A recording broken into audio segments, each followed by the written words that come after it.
আপনি বলছেন যে আপনি আপনার মেয়ের জামাই মানে আমারে যৌতুকের টাকা দিছেন, কত দিছেন? 5 লাখ। আচ্ছা, 5 লাখ টাকা আপনি আপনার মেয়ের জামাইরে দিছেন। 5 লাখ টাকা কই পাইছেন আপনি? কই পেছেন মানে? এই আমরা কি ফকিন্নি? আপনি ফকিন্নি নামে তন্নি সেটা জিগাই নাই, জিগাইছি টাকাটা কই পাইছেন সেটা বলবেন। কেন ভুলে গেছস? আমার জামাইয়ের পেনশনের টাকা তুইলা দিছি, তখন মিনার বাপ বাচ্চা ছিল।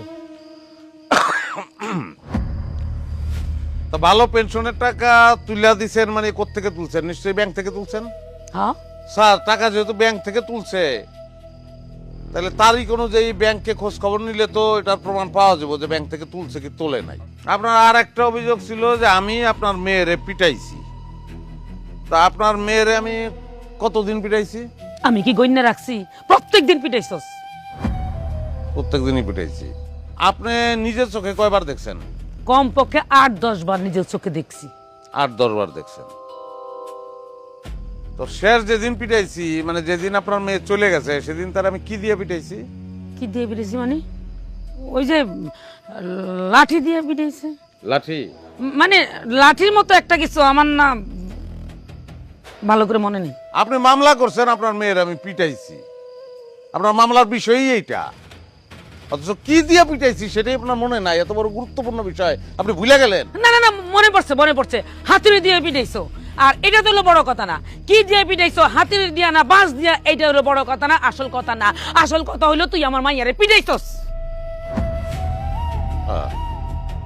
তা হাতুড়ি দিয়ে পিটাইছি আমি, ঠিক আছে। তা হাতুড়ি দিয়ে যদি আপনার মায়ের আমি পিটাই, আপনার মায়ের যে শরীর তাতে তো তার আহত হওয়ার কথা, জখম হওয়ার কথা। কোথায় কোথায় জখম হয়েছে? কি জানি, আমি দেখিনি, ভালো করে দেখিনি, মনে নেই। আপনি দেখেনি নাই, মামলা করছেন আপনি। আচ্ছা যাই হোক, হাতুড়ি দিয়ে পিটাইলে তার আহত হওয়ার কথা, হ্যাঁ। তারা হাসপাতালে নেওয়ার কথা। হাসপাতালে কি নিয়েছিলেন? না হাসপাতালে নেন নাই? না, মামলা কোন সময় করছেন?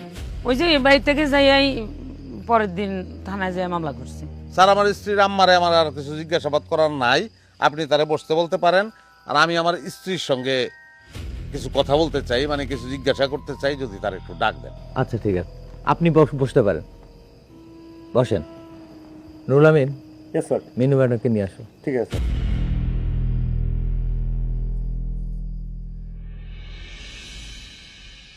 আজকে প্রমাণ করে ছাড়বো। আরে দূর, কি কিছুই না, চিন্তাই করো না।